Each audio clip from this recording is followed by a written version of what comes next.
Recorded Books presents Santa and Company by Fern Michaels, narrated by Susan Bennett. Chapter 1.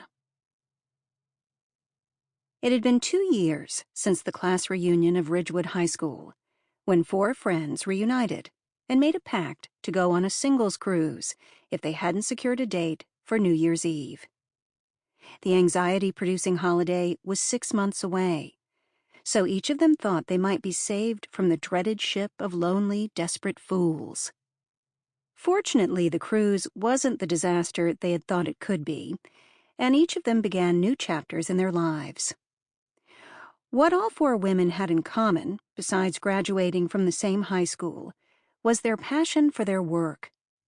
Most men found it intimidating to be with a woman who was smart, successful, and attractive, leaving just a handful of eligible men who didn't feel threatened or overshadowed by their partner.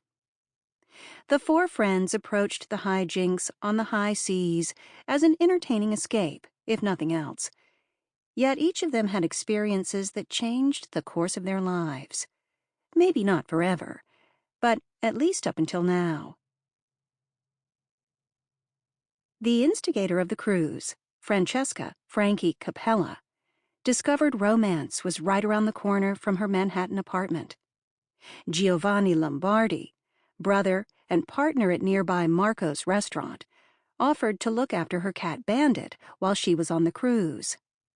Across the sea and thousands of miles away, the universe was working behind the scenes to bring Frankie and Giovanni together upon her return. For Frankie, it was a wonderfully comfortable relationship. For the most part, Giovanni was as married to the restaurant as Frankie was to her publishing career. Both appreciated the affection and attention of the other without the insecurities and demands other partners had put on them. Frankie knew the elephant in the room was the word marriage. Neither broached the subject, and their friends and family had the good sense to keep their lips zipped. Rachael Newmark, the second member of the foursome, had the reputation of being a major flirt. Boy crazy was often used to describe her, despite her protestations. She was coming off a messy divorce followed by a string of unhappy relationships. But it was her passion for dancing that recharged her self-worth when she opened a dance studio in Ridgewood, New Jersey. Her talent was her introduction to Henry Dugan, a dance virtuoso who spent every year on the cruise ship raising money for his organization, Let's Dance, a program to enrich the lives of underprivileged children. He was more than a decade older than Rachael, but that seemed to be working for her. Nina Hunter was starring in an extremely popular sitcom when she was told the series was canceled while she was aboard the ship. Fortunately, her writing talent caught the eye of a colleague, who opened a new and exciting opportunity for her. The stipulation was she had to move from L.A. to New York. It took 2 blinks, and she was ordering packing materials. She was ready for a big change.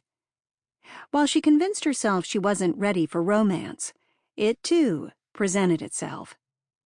What began with snarky banter at the opening cocktail party became the basis for interesting, deep, intellectual, and often hilarious conversations. They say the way to get into a woman's pants is through her brain. Make her laugh, seal the deal.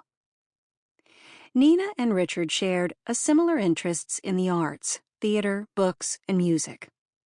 He was an attorney in Philadelphia, which allowed them to continue their new relationship.